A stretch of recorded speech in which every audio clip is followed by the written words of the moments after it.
no! What? Yeah, no, he did. Try guys and laugh. Yay!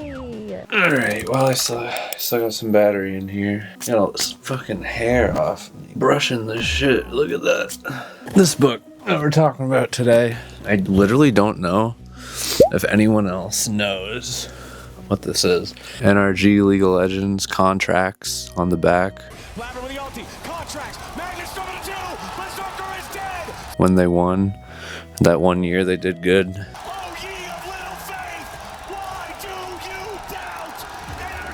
And then fucking dismantled the team. God, League of Legends esports is such a pain in the ass to be a fan of. I don't think I made it clear in the last video who the author was. I didn't do like, this is blank by blank blank. This book is Hoot by Carl Hiaasen. This is my version. There was an outer sleeve. I went through a phase where I got rid of all of my outer sleeves because I thought this was cooler. I do still think it's cooler, but I have now gone backwards into like outer sleeves are necessary. The thing about this book is it has been in my parents' house for as long as I can remember. I don't know why my brother had this book. Maybe it was for school, maybe it's for something else, but it has been here forever. And when I was moving? I forget when or why, but it happens frequently where I just have time and motivation and I just go around the house and I look for shit that we used to have. And one day I collected all the books. And I was like, here's all the books that we had when we were kids just lying around. And I was going to read them all. This is one of them. I think there's a movie. I don't know if people liked it or not. This is like a kid's book. Like, it's not, I wouldn't even call this young adult. This is like young adult, honestly. I don't know. Came out in 2002. So yeah, as long as I can remember. I was born in 97. So I don't know. As far as I'm concerned, my brain didn't start working till after high school. But this has been in my house for as long as I can remember. Hiaasen's first novel for young readers is full of his trademark satirical wit, revealing the good, the bad, and the screwy state of Florida. This came out in 2002, so I guess that's a classic Florida L. But anyway, this book is for young kids. Like, I think this is for like 10-year-olds. Like, this is the step before young adult, I think. I'm pretty sure his name is Roy. Anyway, like the plot, it is very children's themed. So this kid Roy, he gets picked on in school. Classic. One day on the bus, he sees a kid, or while waiting for the bus, he sees a kid like running away, and he's like, that kid's my age, why isn't he going to school? And like later on the bus, he sees the kid running again or something, and he decides to investigate, and he finds the kid. The kid's living like this feral lifestyle. Feral. Like he's living in like a fucking dumpster or something. And Roy is obviously like, how do you live like this? Literally how, your child. And only his sister knows about him or where he is, and his sister comes and gives him things that he needs. And his sister is actually like, so in this book there's two bullies. There's boy bully who picks on Roy, and then there is a girl bully who also picks on Roy.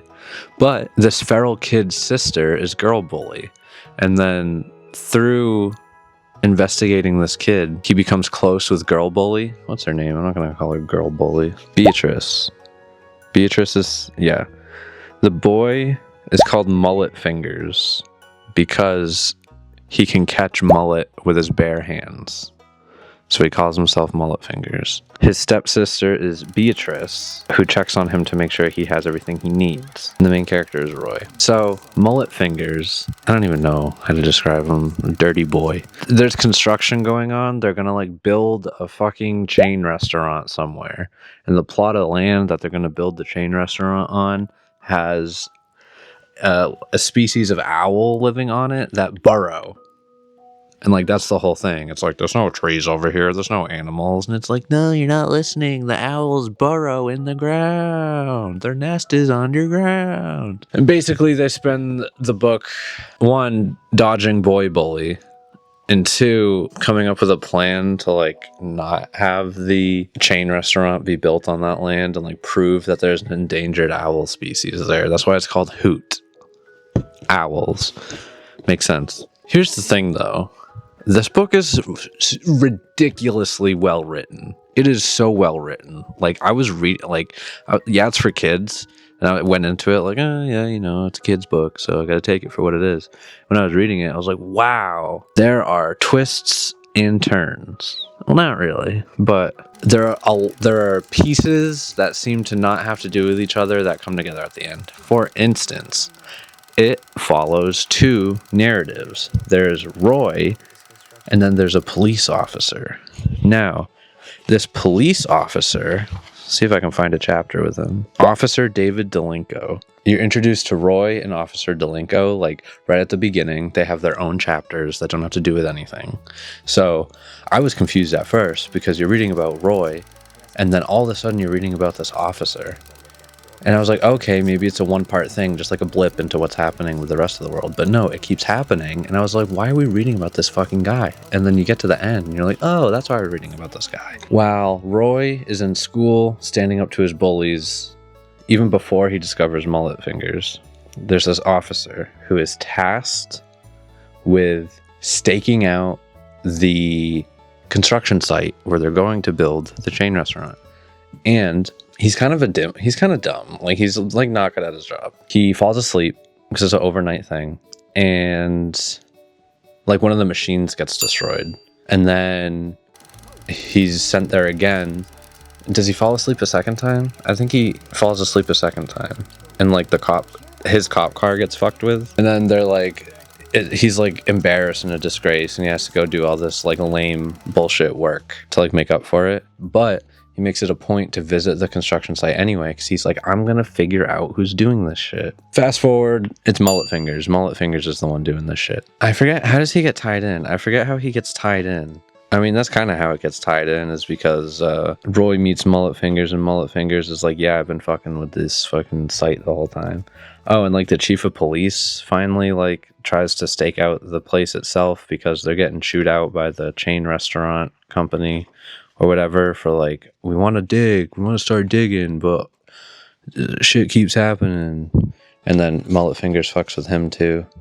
And he just basically saves the day. And Roy is kind of just like along for the ride. And you know, long story short, they do it. I forget how they get word out that there's an endangered owl species there, but basically the kids at school stage a protest and they just leave class to go to this, like, it's not a grand opening, but it's like a first dig. Like, you know how they do a ceremonial, like someone who's not a construction worker puts a shovel in the ground and they're like, we broke ground. It was one of those. There's going to be some celebrity lady. The kids at school, mind you, they're like 10. They do like a protest. They just get up and leave. They go to this place and they're like, no chain restaurant. And then the day gets saved. And as much as it's a simple story, it is so well written. This book was good. Hoot is really good. Like, for what it is. Like, I think your kids, if you want to get your kids into reading, let them read this, dude. You can do the Harry Potter, do the Percy Jackson, do the Hunger Games later. Do Divergent, Twilight later. Do Hoot. This book is fucking good. Like, this book is like in between. Honestly, young adult these days isn't even like young adult. It's like for adults who haven't grown up. Young-minded adults these days. This is like in between Magic Treehouse and traditional young adult book. It's like the stepping stone, because it is like, it's a full book. Like, it's nearly 300 pages. And like the text isn't that small, or that big, I mean, on the pages. Like, it's a full read, but doable. It's like fucking Narnia, Chronicles of Narnia. That one's like a full book too, but it's for like a younger audience. Like a young audience could read that. I read it. I read the Chronicles of Narnia when I was a kid. I don't remember a damn thing, but I read it and I watched it. But yeah, everything ties together really well. I literally completely forgot how Officer Dave Delinko gets tied in at the end. I'm trying to find it right now.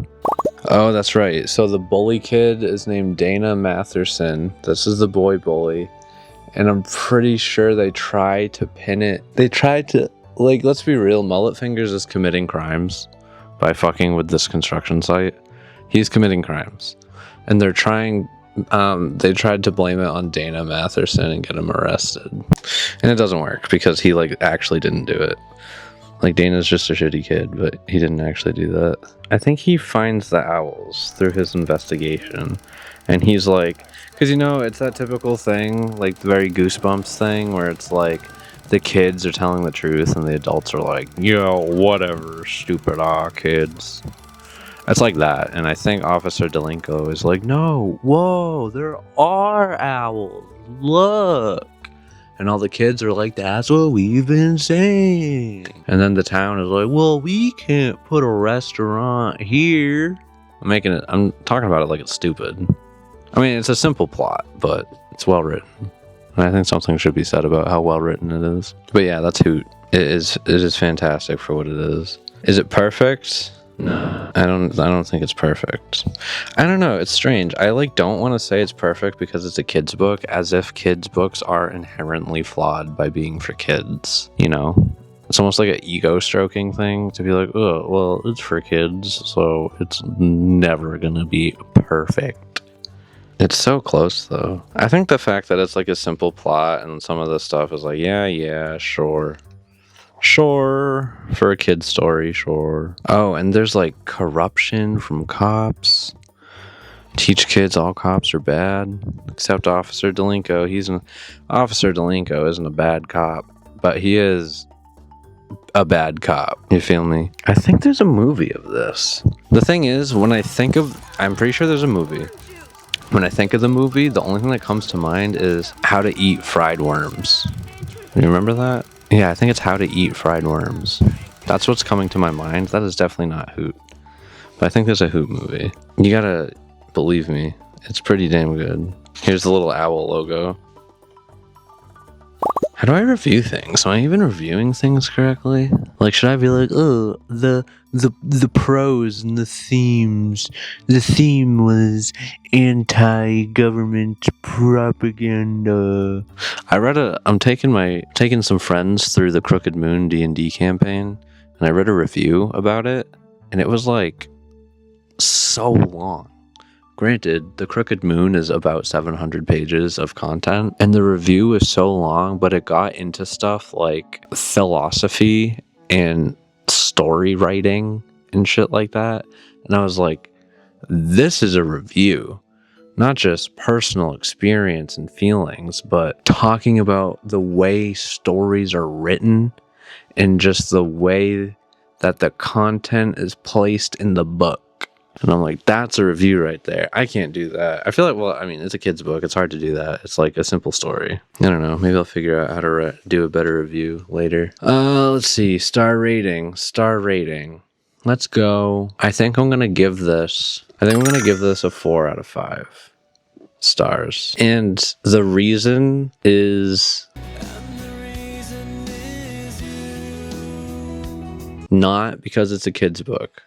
There's no points removed for it being a book for children.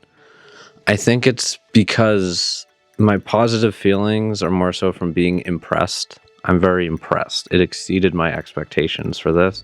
I had no expectations going into this besides the fact that I know it's a book for kids. And I was like, wow, this reads really well. I think it's what I was saying before, where it's like, one, the whole Officer Delinko stuff, it feels out of place until it starts getting connected. Like until it's revealed that Mullet Fingers is the one fucking with the construction site, the Officer Delinko stuff just feels like a weird break in the story. Like you're following Roy and they're doing these things and this is his life. He's clearly the main character.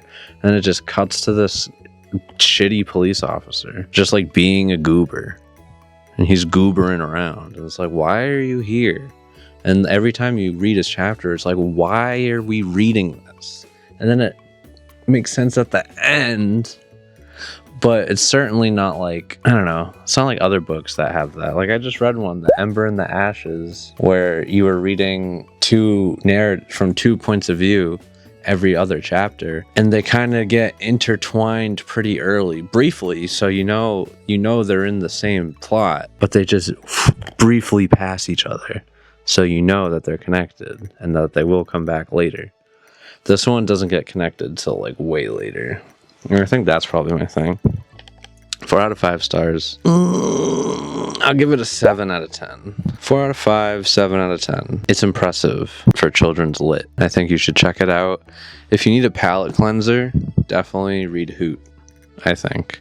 That's kind of what I did. Why did I read Hoot? You know why? I think it was because I was like, I want to read something easy. Because I read Huck Finn, and Huck Finn took a long time, and it took brain power reading the accents.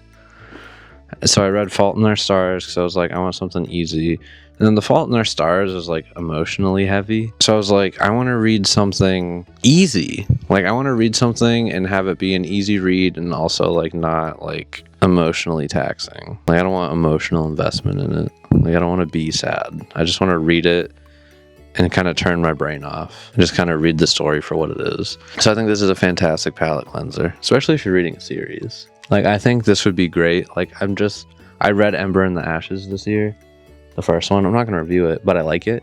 And I got the next 2 books, and I was like, this would be great to read in between. Because I don't like I can't do series in a row.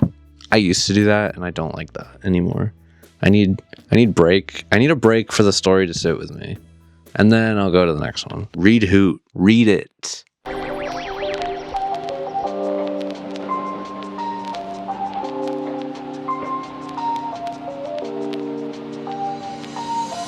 Next stop, Walden Center.